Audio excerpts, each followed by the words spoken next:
So today I get to talk to my pal Jason Kotecki, who says penguins can't fly, or rather that they can fly, and that there's a bunch of stupid rules that as adults and as people who have been conditioned to believe that there's all these rules in life that we just can't do what we want to do or what we need to do to move ourselves forward.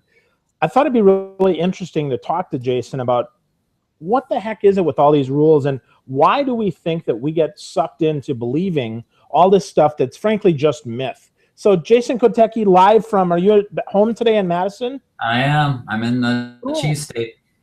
Woohoo, in the land of cheese. We miss Jason you Kotecki already. comes to us. Dude, I miss you too. Yeah, I'm in Tampa. You're in the land of cheese in Madison, Wisconsin. How is the first? Tell us what the heck is the premise for this Penguins Can't Fly book, Jason? Well, the premise is that I believe that our lives are stories, and our stories are not very good when we are living by rules that don't exist. And unfortunately, we have so many of them that have been passed down from first grade teacher, parents, grandparents, old dead white guys, celebrity trendsetters, you name it. And they're making our stories not quite as awesome as they should be. Yeah, totally. So before we get into the depth of that, so one of the things that I love is how you call yourself a professional reminderer. And maybe I didn't say reminder enough, but tell us what that means, Jason. Why do you call yourself that? I think that's a fun story. I know a little bit about that from last year's Escape Adulthood Summit, but tell the folks that are watching what that means. Well, as you know, Phil, as a fellow member of the National Speakers Association, there are a lot of people who walk around thinking that they are just founts of amazing wisdom. And there's just not a lot of new things under the sun. So I joke in my programs that I am a professional reminderer, because the stuff I talk about isn't necessarily new, but it's definitely stuff we need to be reminded of, because I think we tend to just be in survival mode and just busy all the time, and we don't ever have the chance to kind of reflect on some of the big picture stuff. So that's what I do. I remind people of stuff they most likely probably have heard before somewhere. Most of the time it's something that they knew really well when they were kids, and I just kind of come in and try to shed some light on it and remind them of some of this stuff. Yeah, that's cool. And you're right. I mean, nothing is new under the sun, and yet our take on it is, and what we believe. And when we talk about those beliefs and how they've been ingrained, let's talk about why you think that we get stuck believing the crap that we do, Jason. Who is that person that really holds us back the most? Boy, I don't know. I think it might be different for everybody. I think a lot of it is just fear. We're afraid of what people will think. We're afraid of letting people down. We're afraid of ending up in a van down by the river. Sometimes they say we're more afraid of success than we are of failure, which is an interesting thing that I've wrestled with trying to figure out. I think, sometimes it's just easier and safer to go with the well-worn path. And although that might be safer, it's not necessarily the best way to live a better story or to do what you were created to do. And I think that in order, I think everyone has dreams. They have something that they've always wanted to do, but in order to do that, you have to kind of break a few rules along the way and go an unexpected route. So like I said, I think it can come from a lot of different sources. I think it all kind of stems from fear ultimately. And I guess like Stephen Pressfield talks about the resistance. I can totally relate to that book and everything he talks about there too. Cool. Yeah, definitely that resistance. I know it's held me back in the past, unfortunately. I wish it didn't, but sometimes it does. So let's talk about the book. Let's talk about these penguins that can't fly. And behind you is a cool picture of a penguin that is clearly flying. So where did this inspiration come from, right? I love that picture. Where did this come from? Like, how did you decide, yeah, penguins can't fly? That's a great title for a book or for a series of things. Well, it started out as just a simple sketch in a sketchbook. I drew a little picture of a penguin with the balloon, and one day I was finally trying to beat the resistance and sit down and make some art. And I was flipping through the sketchbook. I'm like, oh, I might be able to do something fun with this, and so I decided to just create this painting. And I've talked about it a few times to people, but it was a very unusual experience because everything about creating that painting almost felt like an out-of-body experience. And I don't want to get all like hokey or anything with it, but it just felt like the choices, the color choices, the composition, it was just kind of like it was almost like I wasn't even making it. I guess you'd say it's like I was in the zone, right? Like LeBron James or something like that. And when I got done with the art, I was like, oh, this is cool. This turned out really neat. And I just had a sense that something cool would come of it. So this was probably at least a year before the book deal, and posted the art online, and people resonated with it. They liked it.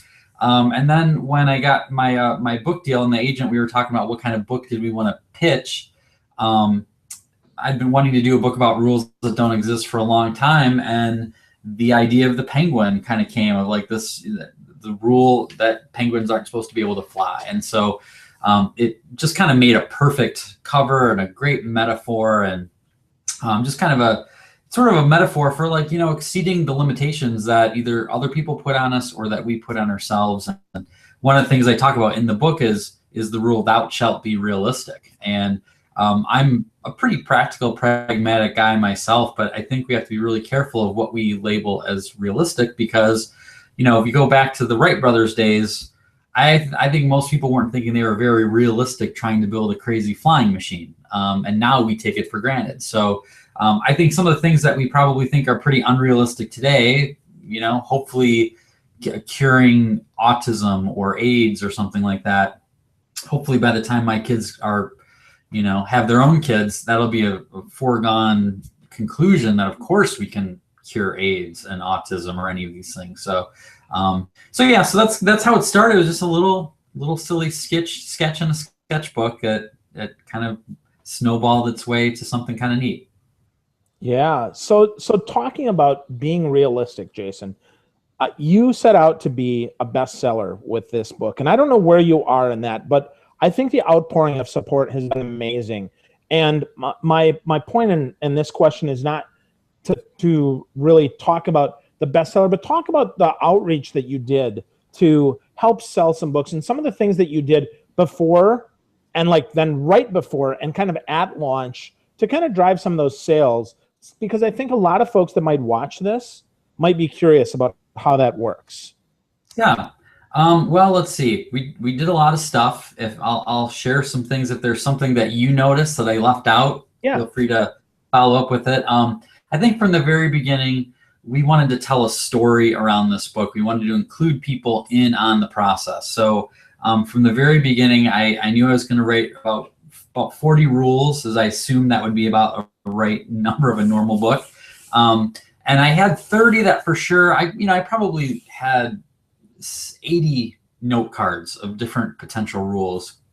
And I had 30 that I knew for sure I wanted to write about. There were probably 20 other ones that I was kind of on the fence. So I basically made a poll on our website and invited people to vote for which ones they wanted in the book. And so those were the ones that ended up the top, the last 10. So there's that. And then just kind of posting pictures on Instagram and on our blog of the creation process, whether it was art and the sketches or, where I was writing, because I wanted to have it so that when people got the book in their hands who had been following along, it was a culmination of something that was like, oh, I remember seeing this art before hearing this story. So that was a big part of what we tried to do, is to just tell a story around it. I think in the last couple weeks, we put together some bonus packages, very Kickstarter-ish of, if you buy a certain number of books, you get, we had prints and t-shirts and different things like that we offered to people, which was a really good thing in retrospect. That was one of the best things we did, because we had a lot of people who wanted to support us that may not have even considered buying multiple copies, but when they were when they were given the option, they were like, oh, sure. So, we had 5 packs and 10 packs and 25 packs, and we even sold some 100 packs. That was really cool. And it got us thinking about, okay, so if we're going to offer 100 books or 24 books, what in the world are people going to do with them? So we put together like a brainstorm list of, here's things you can do if you had extra books, whether it's client gifts or teacher gifts at the end of the year and things like that, which for this book was an advantage that it's got kind of a wide appeal. So it's not very a specific niche, although that would have made it possibly easier to market it. It has a wide appeal and can go to a lot of different people. I think at the end, the other thing we did is we just really reached out to our people and asked for the sale. And that was probably the most uncomfortable thing that we did, because Kim and I are both, that is just not in my body, the selling gene. And so it was, I don't like asking for things. I think we've always liked to have been self-sufficient and hate depending on people, because we've had to many times over the course of our business, taking out loans and bringing on debt. And a lot of people have volunteered time and done some amazing things. And it's very cool, but it's also really vulnerable to be in that position where you are depending on people. But we also knew that this was our biggest chance we've ever had to reach a new audience with this message, and that we committed to ourselves we were not going to leave anything out on the court. We were not going to have any regrets. So whether or not we make the list or not, we're like David and Goliath. We used all of our stones. There weren't very many of them, but we used them all, and whatever happens, happens. But at least we know we did everything we could. And it just basically just trying to be creative and tell a story around the whole thing.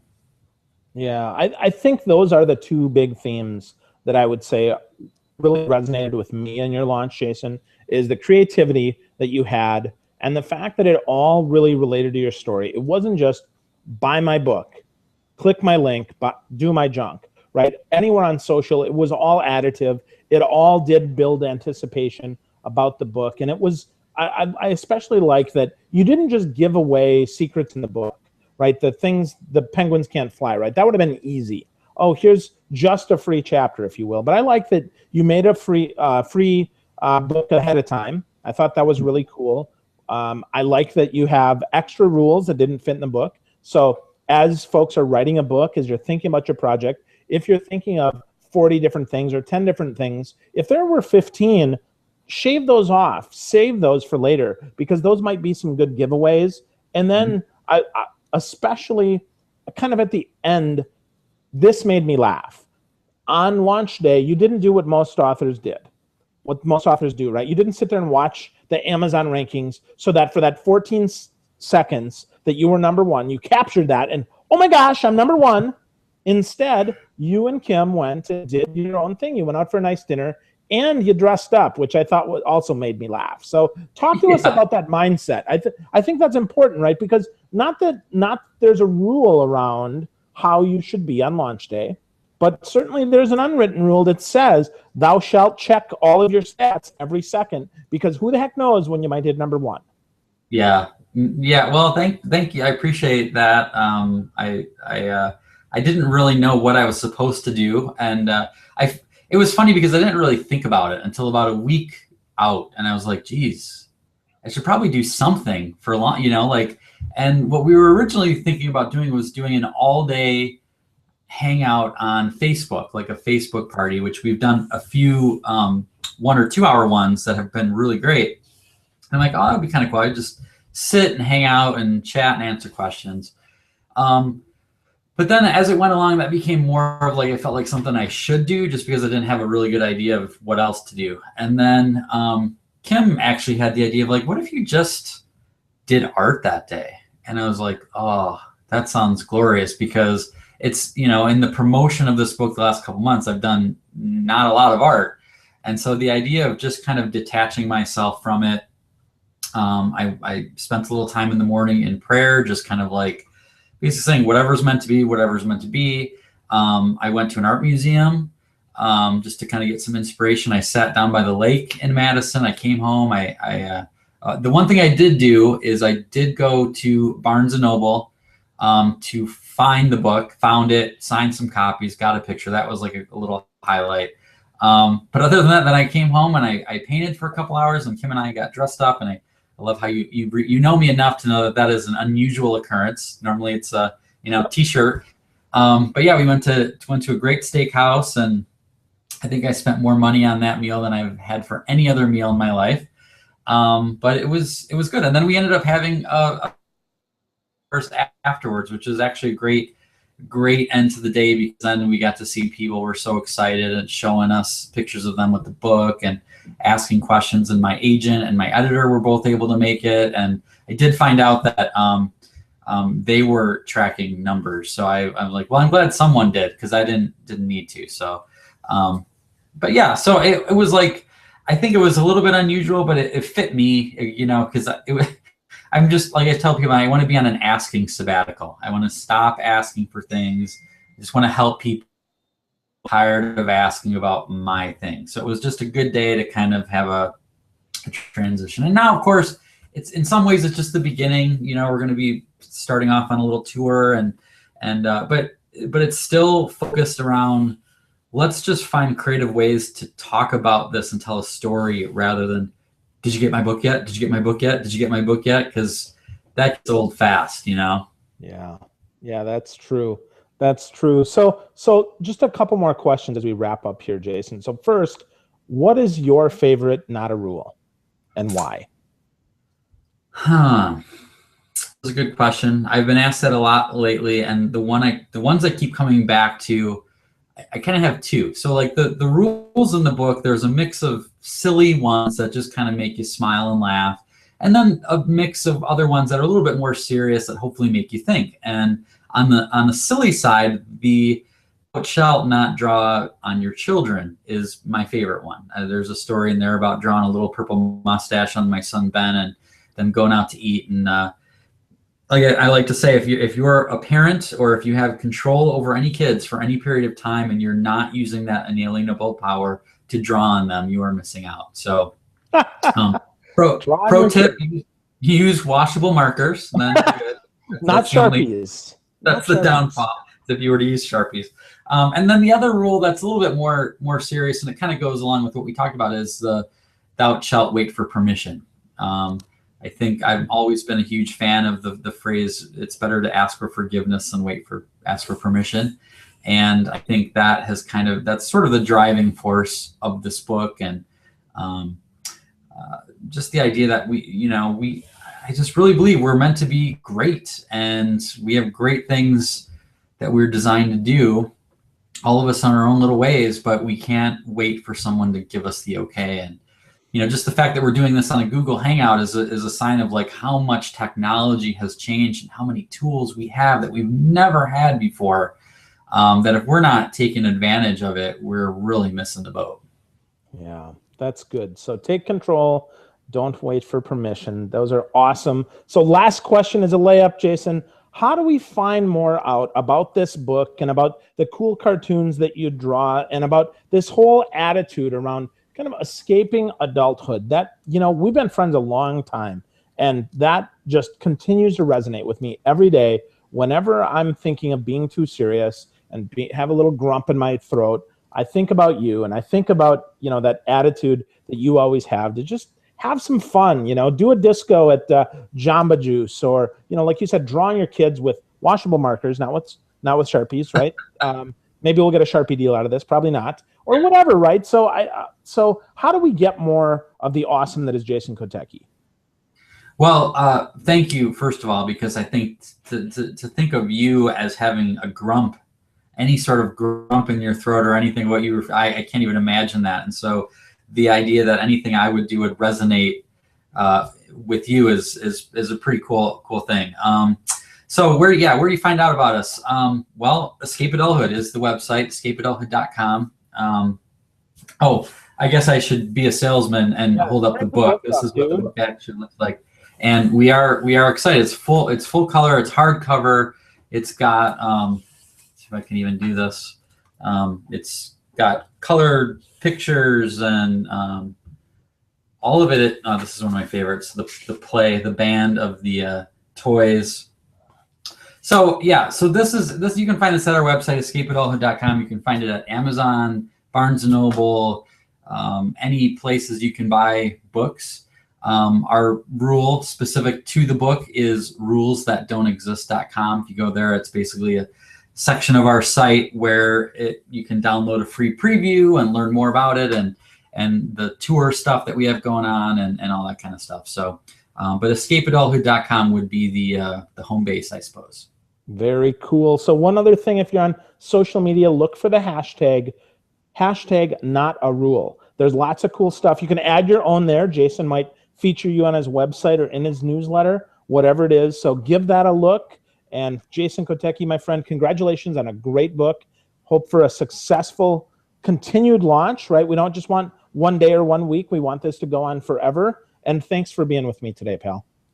Thanks, Phil. I really appreciate the opportunity to be here and had a great time. Yay.